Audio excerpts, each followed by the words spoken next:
Hello friends, அனைவருக்கும் வணக்கம். நம்ம இன்னைக்கு பார்க்க போகிறது தாரிக் டிஎன்பிசி அஃபிஷியல். நம்ம சேனலில் டிஎன்பிசி யூனிட் 9ஓட முக்கியமான ப்ரீவியஸ் இயர் கொஷின்ஸ் பார்க்க போகிறோம். ஸோ தமிழ்நாடு வளர்ச்சி நிர்வாகம் அப்படின்ற டைட்டில் பிற்படுத்தப்பட்டவங்களுக்கு என்னெல்லாம் உதவித்தொகை கொடுத்துருக்காங்க, என்ன ஸ்கீம்லாம் வந்துச்சுன்னா அது ரிலேட்டடான கொஞ்சம் டாபிக்ஸ் தான் இன்றைக்கி நம்ம பார்க்க போகிறோம். ஸோ கிளாஸுக்கு போகிறதுக்கு முன்னாடி யாரும் நம்ம சேனலை சப்ஸ்கிரைப் பண்ணாமல் இருந்தீங்க அப்படின்னா மறக்காமல் சப்ஸ்கிரைப் பண்ணிடுங்க, லைக் பண்ணிடுங்க. அண்ட் தென் கீழே டிஸ்கிரிப்ஷனில் பார்த்தீங்க அப்படின்னா வாட்ஸ்அப் பிஸ்னஸ் நம்பர் ஒன்று இருக்கும். ஸோ அந்த நம்பருக்கு நீங்கள் உங்களோட டவுட் என்னன்னாலும் கேட்கலாம், கிளாரிஃபை கொடுக்கப்படும். அது அதிகமான டவுட்ஸ் வந்துச்சுன்னா கண்டிப்பாக வீடியோவாவோ லைவாவோ வந்து உங்கள் எல்லாருக்கும் எக்ஸ்ப்ளனேஷன் கிடைக்கும். ஓகேங்களா? ஸோ நம்ம இன்னைக்கு சேனலுக்கு போயிடலாம். மறுபடியும் சொல்கிறேன், நம்ம தாரிக் டிஎன்பிசி அஃபிஷியல் சேனலை சப்ஸ்கிரைப் பண்ணாமல் இருந்தீங்கன்னா மறக்காமல் சப்ஸ்கிரைப் பண்ணிடுங்க. நம்ம கிளாஸ்க்குள்ளே போயிடலாம். ஓகேவா? ஸோ ஓகே, ஃபஸ்ட் இன்னைக்குள்ள கொஷினை பார்க்கலாம். இன்னைக்குள்ள முதல் கொஸ்டின் என்னன்னு பாருங்க. இந்திய அரசியலமைப்பு சட்டத்தின் எந்த பிரிவு பிற்படுத்தப்பட்ட வகுப்பினருக்கு அரசு வேலையில் தடையாக இருக்காது அப்படின்னா என்ன அர்த்தம்னு பார்த்தீங்கன்னா, பிற்படுத்தப்பட்ட வகுப்பு இருப்பாங்களா, பிசி கேஸ்ட் இல்லை எஸ்சி எஸ்டி சொல்லி இந்த கேஸ்டில் உள்ளவங்களுக்கு கவர்மெண்ட் ஜாப் கொடுக்கறதுக்கான வலியுறுத்தல் எந்த ஒரு இதில் பிரிவில் வந்துச்சு அப்படின்னு சொல்லி கேட்குறாங்க கொஸ்டினில். ஸோ அது கரெக்டான ஆன்சர் என்ன அப்படின்னு பார்த்தீங்கன்னா ஆன்சர் சி. ஓகேங்களா? கரெக்டான ஆன்சர் சி, பிரிவு 16(4). ஸோ இந்த 16 என்னன்னு பார்த்தீங்கன்னா பிற்படுத்தப்பட்டவர்களோட நலன்களுக்காக கொடுக்கப்பட்ட அரசு ஒதுக்கீடுகளை பற்றி பேசும். ஓகேங்களா? ஸோ அதுதான் பிரிவு 16(4). அண்ட் தென் ஆப்ஷனில் இன்னொரு இது இருக்குது பார்த்தீங்களா, பிரிவு 15 அப்படின்னு சொல்லிட்டு. இது என்ன பேசும் அப்படின்னு பார்த்தீங்கன்னா கல்வி. ஓகேங்களா? கல்வியை பற்றி பேசும். பிற்படுத்தப்பட்ட வகுப்பினர்களுக்காக அரசு ஒதுக்கீட்டில் கிடைக்கக்கூடிய கல்வியை பற்றி பேசும். ஓகேங்களா? ஸோ ஓகே, அடுத்த கொஸ்டின் போகலாம். 1953 நிறுவப்பட்ட முதல் பிற்படுத்தப்பட்ட ஆணையத்தின் பெயர் என்ன? ஸோ இதில் என்ன கொடுத்துருக்காங்கன்னு நல்லா யோசிச்சு பாருங்க. 1953 சொல்லிட்டு ஒரு வருஷம் கொடுத்துட்டாங்க. ஸோ வருஷம் தான், இப்படி வருஷத்தை மென்ஷன் பண்ணி கேட்டிருக்காங்க அப்படின்னாலே கீழே இருக்க எல்லா ஆணையமுமே பிற்படுத்தப்பட்டவர்களுக்கான நலனுக்காக உருவாக்கப்பட்ட ஆணையங்களாக தான் இருக்கும். ஓகேங்களா? ஸோ இது ஒரு கான்செப்ட். ஸோ இதில் என்ன கேட்குறாங்கன்னா, அந்த 1953 வந்த ஆணையம் எதுன்னு கேட்குறாங்க. ஸோ அப்போ என்ன பண்ணணும், நம்ம எந்த வருஷம் என்ன கிரியேட் பண்ணாங்க, அது யார் ஹெட்டாக இருந்தா, இதுதான் ரொம்ப முக்கியமாக நம்ம பார்க்க வேண்டிய விஷயம். ஸோ அந்தபடி பார்த்தீங்கன்னா 1953 ஏற்படுத்தப்பட்ட முதல் ஆணையம் என்ன அப்படின்னு பார்த்தீங்கன்னா ஆப்ஷன் பி. ஓகேங்களா? காலேல்கர் ஆணையம் அப்படின்னு சொல்லுவாங்க, காலேல்கர் ஆணையம் அப்படின்னு கூட சொல்லுவாங்க. ஓகேங்களா? ஸோ அதை இங்கிலீஷில் பார்த்தீங்க அப்படின்னா கரெக்டான ஸ்பெல் இப்படி தான் இருக்கும். Name the first backward classes commission establish in year 1953 அப்படின்னா காலேல்கர் கமிஷன், காலேல்கர் ஆணையம் அப்படின்னு சொல்லுவாங்க. ஓகேவா? ஸோ அடுத்த கொஸ்டின் போகலாம். தமிழ்நாடு சமூக நல வாரியம் துவக்கப்பட்ட ஆண்டு இது ரொம்ப முக்கியமான கொஸ்டின். தமிழ்நாடு சமூக நல வாரியம் அப்படின்றது வந்து இப்போ வரைக்கும் வழக்கத்தில் இருக்கக்கூடிய ஒரு இது, சேம் டைம் ரொம்ப முக்கியமான பணிகளை ஆட்டிக்கொண்டு இருக்குது அப்படின்றனால ரொம்ப ரொம்ப முக்கியமான ஒரு கொஸ்டின். ஸோ இது கரெக்டான ஆன்சர் என்ன அப்படின்னு பார்த்தீங்கன்னா ஆன்சர் பி. ஓகேங்களா? Answer B. 1954 ஆரம்பித்தாங்க, 1954. ஸோ சமூக நல வாரியம் அப்படின்னாலே சமூகத்திற்கு அதிகமான உதவிகள் செய்கிறது அப்படின்னு கூட வச்சுக்கோங்க. ஸோ இதை எப்படி ஞாபகம் வச்சுக்கலாம் பார்த்தீங்கன்னா, காமராஜர் ஐயா 1954 தான் சிஎம்மாக வந்து பதவி ஏற்றிருப்பார். ஸோ அவர் பதவி ஏற்றக்கப்புறம் தான் இந்த மாதிரியான முக்கியமான விஷயங்களும் சமூக நல வாரியங்கள், ஸோ சமூகத்துக்கு தேவையான எல்லா விஷயங்களும் உருவாக்கப்பட்டுச்சு. ஓகேங்களா? ஸோ ஓகே, அடுத்த கொஸ்டின் போகலாம். தமிழ்நாட்டில் உள்ள மொத்த இடஒதுக்கீடு சதவீதம் என்ன அப்படின்றது கொஸ்டின். அதாவது the total percentage of reservation given in Tamil Nadu. So ஒதுக்கப்பட்ட இடஒதுக்கீடு சதவீதம் அப்படின்னா மொத்த பகுதியில் இருந்து பார்க்கும்போது, ஸோ மொத்த ஒதுக்கீட்டு இடத்துல இருந்து பார்க்கும்போது இவங்களுக்கு இவ்வளோ பர்சன்டேஜ் கொடுக்கலாம் அப்படின்னு சொல்லி ஒவ்வொரு கேஸ்ட்டுக்கும் கொடுத்துருப்பாங்க இல்லையா, அந்த கேஸ்டெல்லாம் வச்சு மொத்தமாக பார்த்தோம் அப்படின்னா ஒரு பர்சன்டேஜ் வரும். ஸோ 100%ல் இவ்வளோ பர்சன்டேஜ் வந்து இவங்களுக்குலாம் ஒதுக்கீடு கொடுத்துருக்கோம், பேலன்ஸ் இருக்க பர்சன்டேஜ் வந்து ஜென்ரலாக இருக்கவங்க வந்து எழுதிக்கலாம் அப்படின்ற மாதிரியான ஒரு விஷயந்தான். ஸோ இது கரெக்டான ஆன்சர் என்னன்னு பார்த்தீங்கன்னா ஆன்சர் இதுக்கும் பி தான், 69%. ஸோ வெவ்வேறு பிரிவுகளை சேர்ந்தவங்களுக்காக ஒதுக்கப்பட்ட மொத்தத்தையும் சேர்த்தோம்னா 69% வந்திருக்கு. அப்போனா பேலன்ஸ் இருக்க 31% தான் ஜென்ரல் கேட்டகரிக்கே வருவாங்க. பட் காம்படிஷன் அதிகமாக இருக்குது அப்படின்றனால ரொம்ப கவனமாக படித்தாகணும். இது நமக்கே நம்ம பர்சனலாக எடுத்துக்கலாம். ஓகேங்களா? ஸோ கேட்டகரியில் வந்துருச்சு அப்படின்னா பிரச்சனை இல்லை. கேட்டகரி இல்லாமல் இல்லை சார், நான் 31%ல் தான் சார் நானும் இருக்கேன், அதில் நான் 0.001 கூட இருக்கேன் சார் அப்படின்ற அளவு கூட நான் இருப்பீங்க. கண்டிப்பாக நிறைய ஸ்டூடெண்ட்ஸ் அப்படி இருக்காங்க. ஸோ அப்படி இருக்கவங்களுக்கு நான் சொல்கிற விஷயம் தான், இன்னும் கொஞ்சம் கவனமாக படிங்க, இன்னும் வேகம் எடுத்து படிங்க, கண்டிப்பாக அவங்களால முடியும். அதுக்கு தொடர்ந்து நம்ம சேனல் ஒன்றிணைஞ்சிருங்க, மறக்காமல் சேனலை சப்ஸ்கிரைப் பண்ணிடுங்க. அண்ட் தென் கீழே டிஸ்கிரிப்ஷனில் இருக்க வாட்ஸ்அப் பிஸ்னஸ் நம்பருக்கு உங்களோட கமெண்ட்டை அனுப்பலாம், இல்லை வாட்ஸ்அப்பில் நீங்கள் அனுப்பலாம். ஸோ உங்களோட டவுட்ஸ் எதுனாலும் அதில் நீங்கள் கேட்கலாம். ஓகேங்களா? ஸோ அடுத்த கொஸ்டின். அரசாங்க வேலைகளில் பிற்படுத்தப்பட்ட சமூகத்திற்கு 27% இடஒதுக்கீட்டை சிபாரிசு செய்த குழு எது? அதாவது அரசாங்க வேலைகளில் பிற்படுத்தப்பட்ட சமூகத்துக்கு 27% வரைக்கும் நம்ம ரிசர்வேஷன் கொடுக்கணும் அப்படின்னு சொல்லிட்டு ஒரு குழு சிபாரிசு இருக்காங்க. ஸோ அந்த குழு யார் அப்படின்னு கேட்கலாம். ஸோ பல்வந்த் ராய் கமிட்டி, அசோக் மேத்தா, பிந்தேஸ்வாரி பிரசாத், அல்லது இதில் எதுவுமே இல்லை அப்படின்னு சொல்லியிருக்காங்க. ஸோ இதில் எல்லா கமிட்டியுமே ரொம்ப ரொம்ப ரொம்ப முக்கியமான ஒரு கமிட்டி, எல்லாமே முக்கியமான கமிட்டி தான். பட் இதில் கரெக்டான ஆன்சர் என்னன்னு பார்த்தீங்கன்னா சி, பிந்தேஷ்வாரி பிரசாத். ஓகேங்களா, பிந்தேஷ்வாரி பிரசாத் மண்டல் அப்படின்னு சொல்லுவாங்க. ஸோ இந்த கமிட்டி தான் என்ன பண்ணாங்கன்னு பார்த்தீங்கன்னா கவர்மெண்ட் அது ரிசர்வேஷன் வந்து 27% கொடுக்கணும்னு சொல்லி கவர்மெண்ட்டுக்கு சிபாரிசு செஞ்சுருப்பாங்க. எந்த வருஷம் அப்படின்னு பார்த்தீங்கன்னா 1991. ஓகேங்களா, 1991 தான் என்ன பண்ணாங்கன்னா இந்த கமிஷன் அமைச்சு அதுக்கான சிபாரிசு கொடுத்தாங்க. ஸோ அவங்களோட சிபாரிசு படி 27% கொடுக்கணும் அப்படின்னு சொல்லியிருந்தாங்க. ஸோ 27%, அதாவது குவார்டர் பகுதியை விட அதிகமாக இருக்குது இல்லையா? ஸோ அப்படின்னு பார்க்கும்போது வந்து நமக்கு என்ன தெரியுதுன்னா இடஒதுக்கீடு கொடுக்குற அளவுக்கு அந்த அளவுக்கு ரொம்ப அதிகமான பீப்புள்ஸ் இருக்காங்க அப்படின்னு சொல்லி அர்த்தம். ஓகே, இப்போ அடுத்த கொஸ்டின் பாருங்க. தமிழகத்தில் 3ஆம் பாலினத்தவர் தம் ஓய்வூதிய திட்டத்தில் பயனாளிகளின் வயது வரம்பு டேஷ் வயதிற்கு மேல் அப்படின்னு சொல்லியிருக்காங்க. அதாவது தமிழ்நாட்டில் தான் ஃபர்ஸ்ட் என்ன பண்ணாங்கன்னா 3ஆம் பாலினத்தவர்களுக்கான ஓய்வூதிய திட்டம்னு சொல்லி ஒன்று கிரியேட் பண்ணாங்க. ஓகேங்களா, ஸோ தமிழ்நாட்டில் தான் முத வந்து கிரியேட் பண்ணியிருக்காங்க. ஸோ அந்த கிரியேஷன் படி பார்த்தீங்கன்னா எவ்வளோ வயசுக்கு மேலே இருந்தால் அந்த ஓய்வூதியம் கிடைக்கும் அப்படின்ற ஒரு எலிஜிபிலிட்டி கேட்டிருக்காங்க. அதாவது ஏஜ் எலிஜிபிலிட்டி கேட்டிருக்காங்க. இது ரொம்ப முக்கியமான ஒரு கொஸ்டின். ஓகேங்களா, இந்த கொஸ்டின் வந்து ரொம்பவும் முக்கியம். ஏன்னா 3ஆம் பாலினத்தவர்களுக்கு ஃபர்ஸ்ட் தமிழ்நாடு தான் கொடுத்துருக்கு அப்படின்றப்ப யூனிட் 9 வளர்ச்சி நிர்வாகம் அப்படின்ற கொஸ்டினில் இது ரொம்ப ஒரு மைல்ஸ்டோன் கொஸ்டின்னே சொல்லலாம். ஓகேங்களா, இது ரிலேட்டடாக வரக்கூடிய கொஸ்டின்ஸ் எல்லாமே மைல்ஸ்டோன் கொஸ்டின்ஸ். ஸோ நல்லா நோட் பண்ணிக்கோங்க. தமிழகத்தில் 3ஆம் பாலினத்தவர் தம் ஓய்வூதிய திட்டத்தில் பயனாளிகளின் வயது வரம்பு அப்படின்னா எத்தனை வயது வரம்புக்கு மேலே இருக்கணும் அப்படின்னு பார்த்தீங்கன்னா 40. ஓகேங்களா, எவ்வளோக்கு மேலே இருக்கணும் அப்படின்னு பார்த்தீங்கன்னா 40. ஓகேங்களா, ஸோ 40 வயசுக்கு மேலே தான் என்ன இருக்கும், ஓய்வூதியம் கிடைக்கும். அடுத்த கொஸ்டின் பாருங்க.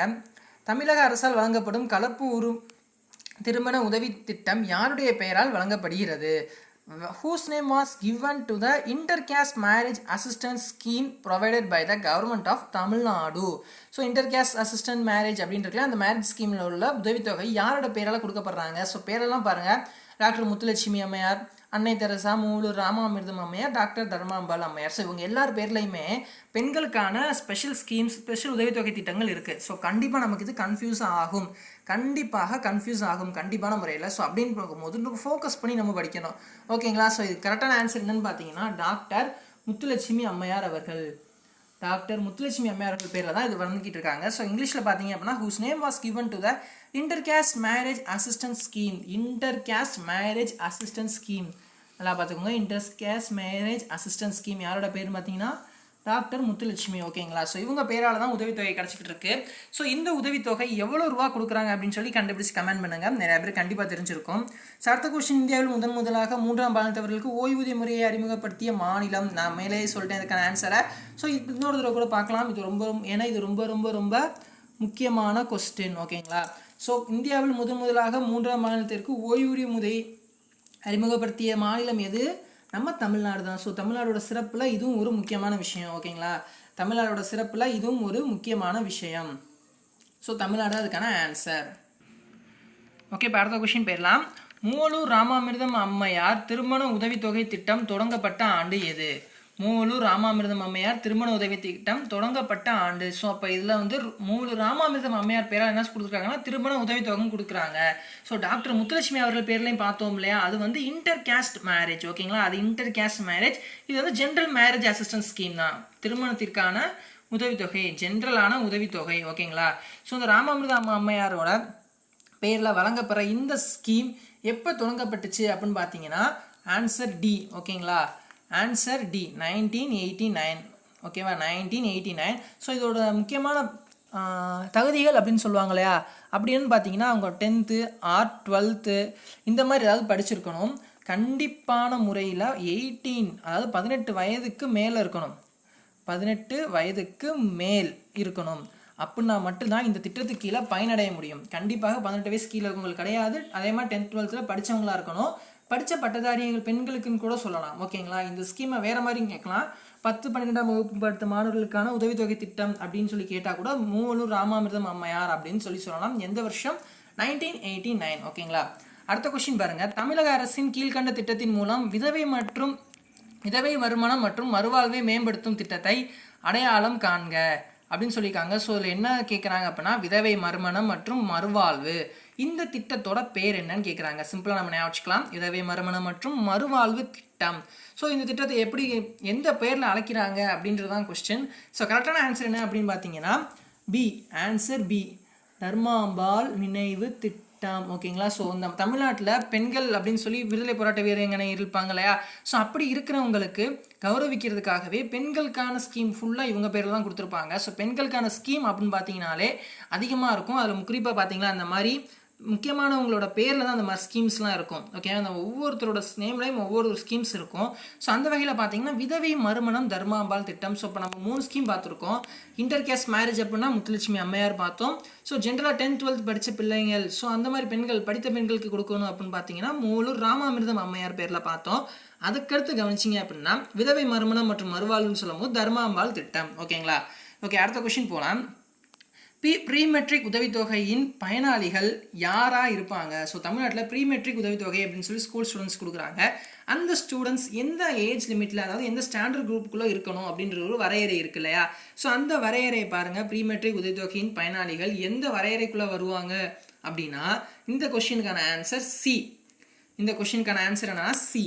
ஏன்னா 6th to 10th ஓகேங்களா. 6th to 10th படிக்கிற மாணவர்கள் மட்டும்தான். Pre matric scholarship is given to 6 to 10 students. ஓகேங்களா. ஸோ இந்த ஸ்டூடெண்ட்ஸ்க்கு தான் என்ன கொடுப்பாங்கன்னா இந்த மெட்ரிக் ஸ்காலர்ஷிப் கொடுப்பாங்க. இதில் நம்ம ஈஸியாக கண்டுபிடிக்கலாம். ப்ரீ மெட்ரிக் அப்படின்னு சொல்லியிருக்கோம். மெட்ரிக் அப்படின்னாலே 10th அப்படின்றத மென்ஷன் பண்ணியே வரும். ஒரு சில மாநிலங்களில் மெட்ரிக் எஜுகேஷன் அப்படின்றது 10th தான் குறிக்கும். ஓகேவா. ஸோ ப்ரீ மெட்ரிக் அப்படின்னா மெட்ரிக்கு முன்னாடி அப்படின்னு சொல்லலாம். ஸோ மெட்ரிக் அப்படின்றப்ப 10th வரையறையும் கண்டுபிடிச்சிட்டோம். But 9th to 10th 6th to 10th அப்படின்றது தெரில சார் அப்படின்னா ப்ரீ மெட்ரிக் அப்படின்னு சொல்கிறாங்க. மெட்ரிக் லெவலுக்கு முன்னாடியே அப்படின்னு சொல்லி. ஏன்னா 9ம் 10ம் உயர்கல்வின்னு சொல்லி நம்மளே வச்சுருக்கோம் இல்லையா. உயர்நிலைப்பள்ளி அப்படின்ற மாதிரி 9th 10th வச்சுருக்கோம். ஸோ அதனால் அந்த மெட்ரிக் அப்படின்ற கேட்டகரி உள்ள 9th வந்துடும். ஸோ அப்போ ப்ரீ மெட்ரிக் அப்படின்னா மெட்ரிக்குக்கும் முன்னாடி அப்படி இருக்கிறது 6th to 8th உள்ள நடுநிலைப்பள்ளியை தான் சொல்லுவோம், மிடில் ஸ்கூல் அப்படின்னு.